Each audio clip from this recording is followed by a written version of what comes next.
So the sponsor of today's video is Skillshare, and this is really great timing because this will get you your introduction into Python for my upcoming videos, where I'll be teaching you how to create your own AI or train your own AI and set up the environments in order to get cracking at it. Now you will need some basic Python in order to get going, creating your reward systems once I start the tutorial.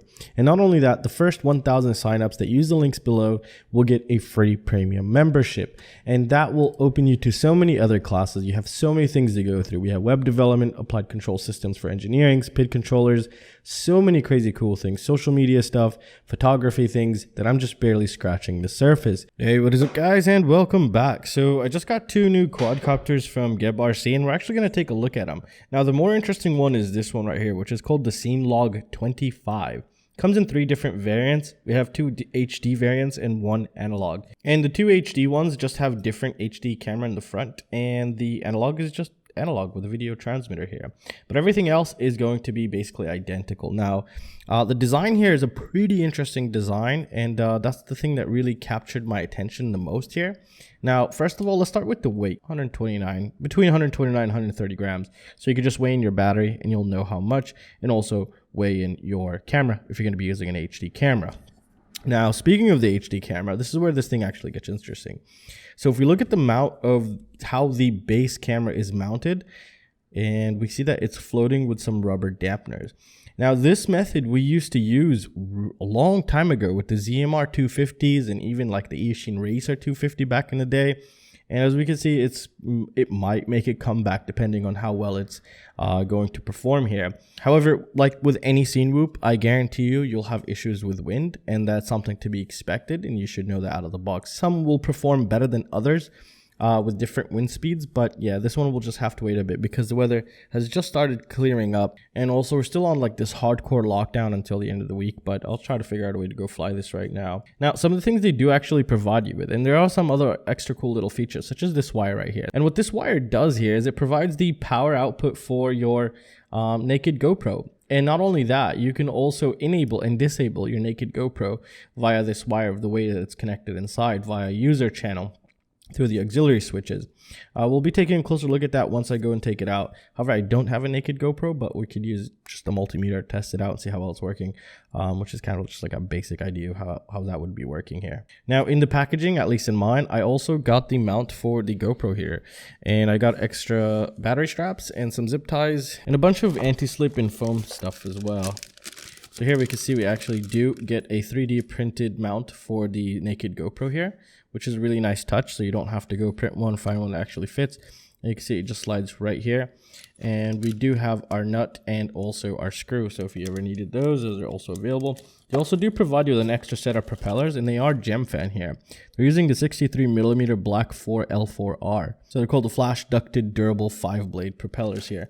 Now, on their website, they're stating this thing can actually fly for 5 minutes, and then they also follow that up with depending on your flying habits. So yeah, that depends on you, and we'll try to test that. We'll do a slow run, and we'll also do a pretty aggressive run, see what we get out of it. But these are no fun to play with aggressively. None of these actually. They could get pretty annoying sometimes. Now, for the electronics inside, at least on mine right now, I have the HD variant, so we do have the Caddx Vista on the bottom, and right on top of it we have an all-in-one GepRC board that's rated up for 20 amps. So it is an F4 rocking built-in 20 amp ESCs, and I believe they're BL S. Now, just looking at it, modifying this in the field could be an absolute nightmare. I mean, I don't know. Actually, maybe not. So, for example, if we remove this, we remove these 4 screws right here, and we keep the Caddx Vista ones, we should be able to remove this bottom plate with the whole Caddx Vista module, and then we're able to access our flight controller. So the flight controller is actually being suspended because it is a Crazy Bee type style board, or size we should say. At least that's how it seems like to me, or actually possibly a 30x30 here. So it seems to be a 30x30. It's levitated with these right here, so it's not touching the GoPro. So like this, it actually seems like it would be easy to modify or just do some changes in the field here. Now, soldering the motors, if you ever had to do that, seems to be actually pretty simple. So if you remove these 4 screws, pop this open, then you should be able to access the motor wires right there on the ESC. So that would be really nice. Now, speaking of motors, GepRC's motors are made from RCN Power. So RCN Power makes Gib Rc motors here, and let's actually just get a closer look here. So they are calling them SpeedX. Don't mistake that with SpeedX. They are Gib Rc, and they are 1204 3750 kV here. So we can actually see the kV right there. So again, it is rated up to a 4S here.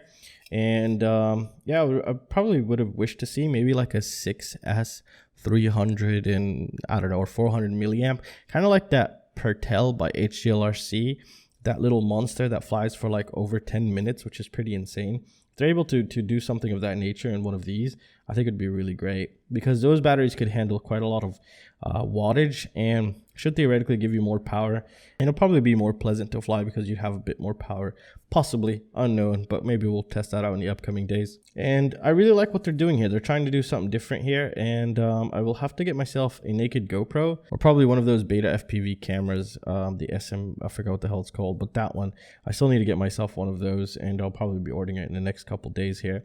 Overall, the design, the overall layout looks pretty good. Everything is carbon fiber other than the ducts, which is to be expected, and the ducts aren't even 3D printed, which is a really nice sign, because the 3D printed ducts are just absolutely disgusting in my opinion, and you're gonna break within the first 30 minutes of your flying. And again, if we take a closer look, they do have a foam lining around everything, and it's held in very well. The ducts do have a bit of flex, so they might, if you're in a hard crash, you might have the propeller hit the duct here, but you do have quite a lot of clearance. Actually, take a look at that. We'll take a look at this one right here. So I'll try to keep it as flat as possible. Look how much. Actually, we have pretty good distance till we hit that. So yeah, that's really nice. So we got some distance here. And I don't know in the way that the ducts are working here. I don't even think these are ducts. These could be just protectors, really, more than anything here. However, I also do wish one thing is they provide with a bit more or some extras for the dampeners here. These might be difficult to find, and I wish they would probably gave us an extra set, maybe with different firmness, so we could test out which one would best suit our application, because they do feel to be a bit too squishy for my liking. But again, I don't know how this is going to perform, so we're going to have to wait until I go out flying, which I have actually quite a ton of quadcopters to go fly. So that's really it right now for the scene log. Looks like a really nice, pretty heavy micro in a way, but it does have its use case. So if you want to do indoor shots, that'd probably be the guy, which again, I don't know just yet exactly. We'll have to wait until we check that out. So they also sent me the Gib Rc Crown. This is the analog variant, which is a 6S as well. I can already see a USB Type-C inside. So this is actually the first time I'm looking at it with you guys here. And immediately I can see they're using foam around the edges, which is really nice. And the most important part, you might think this is 3D printed, but it is not. It is injected molded plastic, which is good, really good. Hopefully they don't break. They feel to be, I don't know, actually kind of decent. So if we look at the overall design of the frame here, what we see is we have basically 3 separate pieces for the bottom plate. We have this that comes as a whole piece. This side comes as a whole piece, and the middle part that connects everything together. But I really am afraid of the thickness here. This seems to be like 2 millimeters right there, and it is pretty scrawny. So yeah, that might be one thing that might go pretty quickly. I mean, it wouldn't be a problem in my opinion if this was a bit thicker, the main part that's connecting it to the main body, and these could be thin, it doesn't matter that much, because at the end of the day it'll still hold its shape if one of these crack. However, hopefully with the foam that should protect it, and again we'll have to wait and see how that turns out. The bottom plate also seems to be around 2.5 millimeters here. It's nowhere near 3 millimeters, that's for sure. Top plate also around 2 millimeters here. Now, if you want to do different stuff with this, I could already see where they're actually mounting the Calyx Vista on the HD variant, probably hanging it from the top. That's why we have these countersunk holes right here. But in the packaging, however, I didn't get any kind of mount for anything really. They just gave, let's actually double check this. Maybe they did. No, they didn't. They give us an extra set of propellers here, which I don't know what brand this is actually. It doesn't say. Oh yeah, another thing I noticed was the motors are very, look how hard that is to push them. So I don't know how those are going to perform. That's going to be pretty crazy here.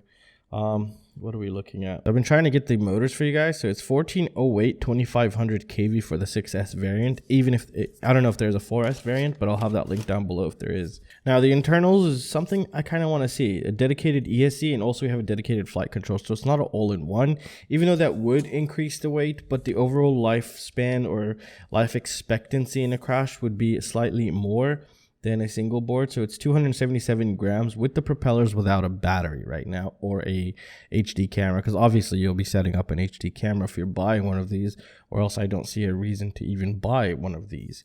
These are basically made for getting good slow indoor footage for whatever you might be doing at the time, maybe a commercial shoot or something for a client. I don't know what you might be doing here. So overall, that's all I could really say right now, guys, until we actually take it out and go flying, which will be in a couple days. I have a bunch more products to actually go out and fly and test out. So I'll keep you guys updated. And, well, everything's linked down below. If you come join my Patreon, that'd be super awesome. I'll see you guys in the next one. Peace.